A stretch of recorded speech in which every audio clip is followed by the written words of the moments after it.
আসসালামু আলাইকুম। সবাইকে অভিনন্দন। আপনার এই ভিডিওতে আজকে আমি তোমাদেরকে পড়াবো একাদশ দ্বাদশ শ্রেণীর অর্থনীতি প্রথম পত্র চতুর্থ অধ্যায়। তো চতুর্থ অধ্যায় থেকে কি টাইপের ম্যাথ গুলো আছে আমি কিন্তু এর আগের ক্লাসগুলোতে আলোচনা করেছিলাম। তো আজকে আমি তোমাদেরকে বলবো যে এই চতুর্থ অধ্যায় থেকে তোমাদের দুইটা টাইপের সৃজনশীল আসবে এবং এইটা 100% শিওর থাকতে পারো। তো যাদের এই অর্থনীতি চতুর্থ অধ্যায় নিয়ে সমস্যা আছে তোমরা অবশ্যই এই ক্লাসটা দেখবা। তো তুমি যদি দেখতে পারো তাহলে আমি আশা রাখছি তোমরা এই অধ্যায় থেকে পূর্ণাঙ্গ শিখতে পারবা এবং 10টা মার্ক 100% শিওর থাকো তোমরা পেয়ে যাবা। তো তোমরা একটু মনোযোগ দিয়ে দেখো, একটা সৃজনশীল আমি তোমাদেরকে আজকে সমাধান করে দেবো, যেটা কিনা চট্টগ্রাম বোর্ড 2025 সালে এসেছিল। তো তোমরা যারা এইবার পরীক্ষা দিবা এবং 27 সালের যারা অর্থনীতি সাবজেক্টে নিয়ে দ্বাদশ শ্রেণীতে যাদের অর্থনৈতিক সাবজেক্টে আছে তোমরা অবশ্যই আজকের ক্লাসটা মনোযোগ দিয়ে দেখো, কারণ এই ক্লাসটা তুমি যদি দেখতে যদি পারো একটা বোর্ড প্রশ্ন আমি সমাধান করে দিচ্ছি, মানে এই টাইপের তোমার যত বোর্ড প্রশ্ন আছে তত বোর্ড প্রশ্ন তুমি সমাধান করতে পারবা। তাহলে দেখো এই টাইপের ম্যাথ যেহেতু তোমাদের আসবে এটা 100% তুমি শিওর, তাহলে দেখো এই টাইপের যদি চিত্র দেওয়া থাকে এখান থেকে কি টাইপের প্রশ্ন করে এটা তোমাকে বুঝতে হবে। তোমরা একবার 100% শিওর হয়ে যাও, এখান থেকে বলা হবে গতে যে মুনাফা বের করে দেখাও। তাহলে এই যে বলা হয়েছে মুনাফা বের করে দেখাও, তাহলে তুমি কিভাবে মূলত মুনাফাটা বের করবা এটা হচ্ছে মূল বিষয়। তাহলে চলো আমরা এই মুনাফা কিভাবে বের করতে হয় এটা আমরা এখন শিখবো। তার পরবর্তীতে দেখো গণনায় প্রশ্ন করা হয় যে এই টাইপের প্রশ্ন করা হয় ম্যাক্সিমাম বহুত প্রশ্নতে, যে এসি রেখাটা এক বিন্দু দিয়ে বা নির্দিষ্ট একটা বিন্দুর নাম উল্লেখ করে বলবে ওই বিন্দু দিয়ে গমন করলে ওই মুনাফাটা তখন ওই প্রতিষ্ঠানের মুনাফাটা কিরূপ হবে। এই টাইপের মূলত হচ্ছে তোমাদের 7 মার্কের প্রশ্ন করা হয়। তাহলে চলো আমরা সমাধান করি। তাহলে কিভাবে সমাধান করবো, প্রথমে মুনাফাটা কিভাবে বের করতে হয় তাহলে একটু মনোযোগ দেও ভাইয়া, তাহলে তোমরা শিখতে পারবা। মুনাফা এখন আমরা কি করতেছি, চিত্র থেকে মুনাফা বের করা শিখতেছি। তো চিত্র থেকে মুনাফা বের করা যেহেতু শিখতেছি তাহলে আমাদের প্রথমে জানতে হবে মুনাফা বের করার সূত্রটা কি। এখন অনেকেরই প্রশ্ন যে স্যার এটা কি আমাদের খাতাতে চিত্রটা অঙ্কন করতে হবে কিনা।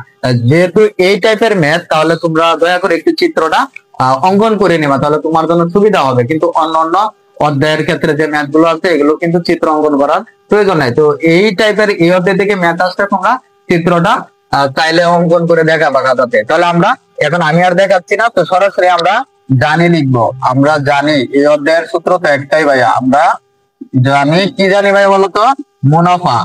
মুনাফাকে প্রকাশ করা হয় পাই দ্বারা, তো এটার সূত্র আমরা জানি টি আর মাইনাস টি। আমি কিন্তু বিগত ক্লাসগুলোতে বলেছিলাম এই অধ্যায়ের যেভাবে ম্যাথ আছো সূত্র হবে একটাই, সেটা হচ্ছে এইটা।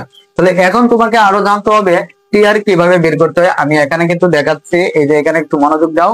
টি আর বের করার সূত্র হচ্ছে টি গুণ কিউ, অর্থাৎ দাম গুণ উৎপাদন। তাহলে এখন বিষয় হচ্ছে কালকের ক্লাসে অর্থাৎ গত ক্লাসে আমি দেখিয়েছিলাম সংখ্যা দিয়ে, অর্থাৎ পূর্ণ প্রতিযোগিতামূলক বাজারের চিত্র।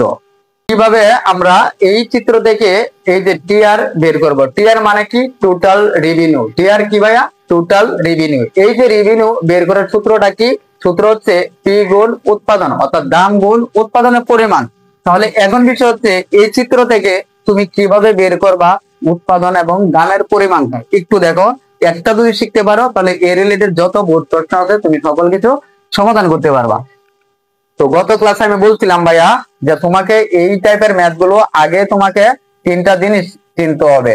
সেই 3টা জিনিস তুমি যদি বের করা যদি শিখতে পারো তাহলে তুমি এই অধ্যায়টাই শেষ হয়ে যাবে। তাহলে প্রথমে তোমাকে জানতে হবে এখানে দামের রেখা কোনটা, এখানে এসি কোথায় আছে এবং কিউটা কোথায় আছে। তো তোমরা অলওয়েজ এই যে কিউ এর পরিমাণটা অর্থাৎ উৎপাদন হচ্ছে অলওয়েজ কোথায় থাকবে ভাইয়া, নিচে থাকবে অর্থাৎ ভূমি অক্ষে থাকবে। তাহলে এখানে বলতো যেহেতু যারা গত ক্লাসগুলো করেছো এখানে উৎপাদন হচ্ছে, দেখো এই যে ভূমি অক্ষ কোনটা এটা ভাইয়া, তাহলে উৎপাদন কোথায় থাকবে, তার মানে এখানে থাকবে। তো এই যে দেখো কিউ দেওয়া আছে, কিউ মানে উৎপাদন। তাহলে এই যে উৎপাদনের পরিমাণ কত, এই যে রেখাটা এই বিন্দুতে মিলিত হয়েছে, এই বিন্দুর নাম কি ভাইয়া, কিউ। তাহলে উৎপাদনের পরিমাণ এখানে শুধু কিউ বললে হবে না, বলতে হবে কি ভাইয়া, এই যে মূল বিন্দু থেকে এতটুকু পর্যন্ত হচ্ছে উৎপাদন। তাহলে এখানে উৎপাদনটা কতটুকু বলবা এই মূল বিন্দুর যে নামটা দেওয়া থাকবে এই নাম সহ এখান থেকে বলতে হবে। তাহলে উৎপাদন হচ্ছে এখানে ও কিউ হচ্ছে এখানে উৎপাদন। এখন বিষয় হচ্ছে এখানে দামের রেখা কোনটা ভাই, এটা হচ্ছে তোমার প্রশ্ন।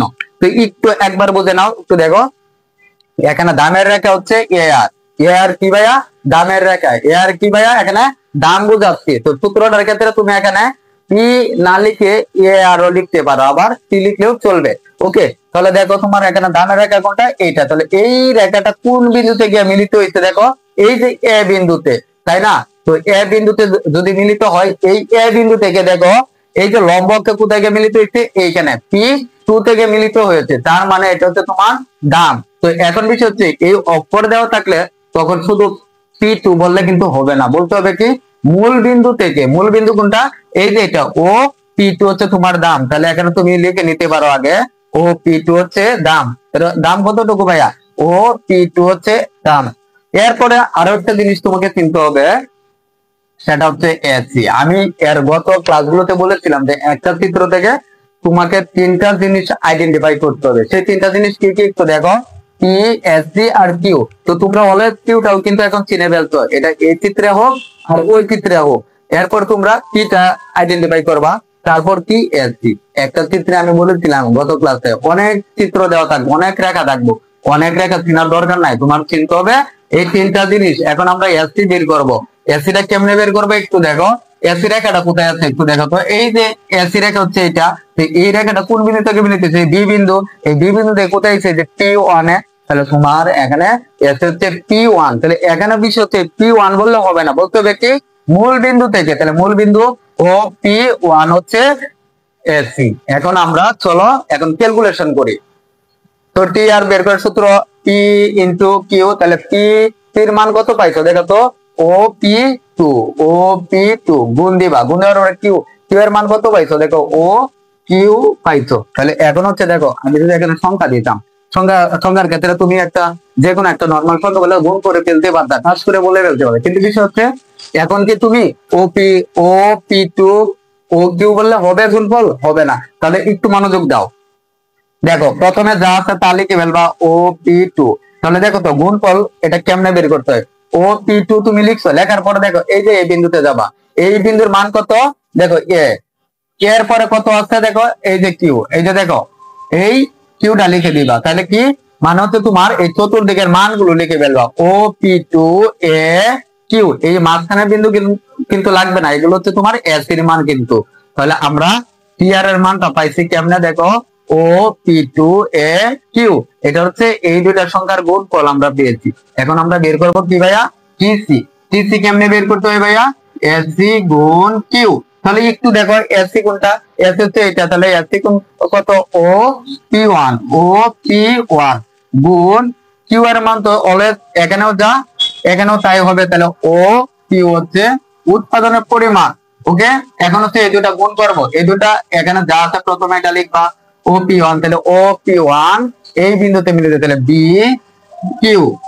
এখন দেখো আমরা অলরেডি টিআরটিসি পেয়েছি, এখন আমরা কি করব, টিআরটিসি এর মানটা বসায় দিব। দেখো টিআর কত পাইছি এটা লিখো, ও P2 এ কিউ, তারপর কি করবা ও P1 বি কিউ। এখন বিষয় হচ্ছে তুমি কি মাইনাস কি এখান থেকে অক্ষর থেকে করতে পারবা, অক্ষর থেকে করতে পারবা না। তাহলে কি করতে হবে, তোমাকে চিত্রে দেখাতে হবে, কারণ যেহেতু তুমি গুণ ফলের সময় এখান থেকে পারো নাই গুণ করতে, তার মানে কি বিয়োগ করার সময় তুমি এটা পারবা না, তোমাকে এই চিত্রে দেখাইতে হবে। তাহলে দেখো একটু, এখন বিষয় হচ্ছে টি আর মানে কি ভাইয়া, টি আর মানে হচ্ছে মোট আয়। তো আমরা মোট আয় থেকে মোট ব্যয় বাদ দিলে তো আমরা মুনাফাটা পাবো। তাহলে এখন দেখো আমি আয় করছি হচ্ছে এতটুকু, কতটুকু করছি, এই যে ও P2 হচ্ছে আমার আয় করছি। এই আয় করতে গিয়ে দেখো এতটুকু আয় করতে গিয়ে কিন্তু আয় করার আগে আমাদের বিনিয়োগ করতে হয়, বিনিয়োগ মানে ব্যয় করতে হয়েছে। তো ব্যয় কতটুকু করতে হয়েছে, এই যে এতটুকু হচ্ছে ব্যয় করতে হয়েছে। তো এই এতটুকু আয় থেকে আমি এতটুকু ব্যয় যদি বাদ যদি দেই, তাহলে কতটুকু থাকতেছে, এই উপরের এতটুকু, এতটুকু কিসের অংশ, এতটুকু হচ্ছে আমাদের মুনাফা। তাহলে এই মুনাফাটা এখন তুমি এখানে লিখবা কেমনে, এই দেখো এই নিচ থেকে চতুর্দিকের মানটা বসায় দিবা, নিচ থেকে চতুর্দিকের মানটা। তাহলে আমরা কেমনে বসাবো দেখো, P1 P2 এ আর বি, এটা হচ্ছে আমাদের মুনাফা। এইভাবে মূলত হচ্ছে মুনাফা বের করতে হয় অপূর্ণ প্রতিযোগিতামূলক বাজারের চিত্র থেকে। তো তোমরা যারা এই ক্লাসগুলো বা এই অধ্যায়টা কম বুঝো, তারা অর্থাৎ যারা কম বুঝো তারা কমেন্টে জানাবো, তাহলে আমি এই রিলেটেড আরো ক্লাস দিব ইনশাল্লাহ। তো তোমাদের ভালোর জন্য আমি চাইলে আরো 100টা ক্লাস এই রিলেটেড দিব, তবু তোমাদের একটাই কাজ, সেটা হচ্ছে শিখতেই হবে ভাইয়া। এখন বিষয় হচ্ছে দেখো গ্রহ মার্কে যেটা প্রশ্ন করা হয়েছিল সেটা আমি একটু বুঝাই দিই তোমাদের। এই যে বলছিল এসি রেখাটা এই বিন্দুতে আছে, এসি রেখাটা এখন এই বিন্দুতে না, এখন এস বিন্দুতে উঠে গেলে তাহলে কি রূপ হবে, তাহলে দেখো আমি এর আগের ক্লাসে বলছিলাম একটা চিত্র থেকে বা এই চতুর্থ অধ্যায়ের যে ম্যাথ গুলো আছে এখান থেকে 3 ভাবে মুনাফা অর্জন করতে হয়, একটা স্বাভাবিক অস্বাভাবিক প্রতি। এখন যারা এই রিলেটেড প্রশ্নগুলো বুঝতে পারতেছ না যে কিভাবে স্বাভাবিক অস্বাভাবিক প্রতি হয়, তাদেরকে বলবো ভাইয়া, যদি তুমি বিস্তারিত যদি শিখতে যদি চাও, অবশ্যই তোমাকে অফলাইনে আসতে হবে। তাহলে যারা শাহজাদপুরে আছো, তোমরা যারা খুব সুন্দর করে প্রত্যেকটা সাবজেক্ট তোমরা ভালো করে শিখতে চাও, তাহলে অবশ্যই তোমাকে কোচিং এ আসতে হবে। এখন আমাদের কোচিং এর লোকেশন হচ্ছে শাহজাদপুর মুক্তিযোদ্ধা কমপ্লেক্সের পূর্ব পাশে। তুমি চাইলে আমাদের উপরে দেওয়া নাম্বারে যোগাযোগ করে অবশ্যই আমাদের কোচিং এ আসতে পারো। তো দেখা হবে সরাসরি অফলাইনে। ভালো থাকো, সুস্থ থাকো।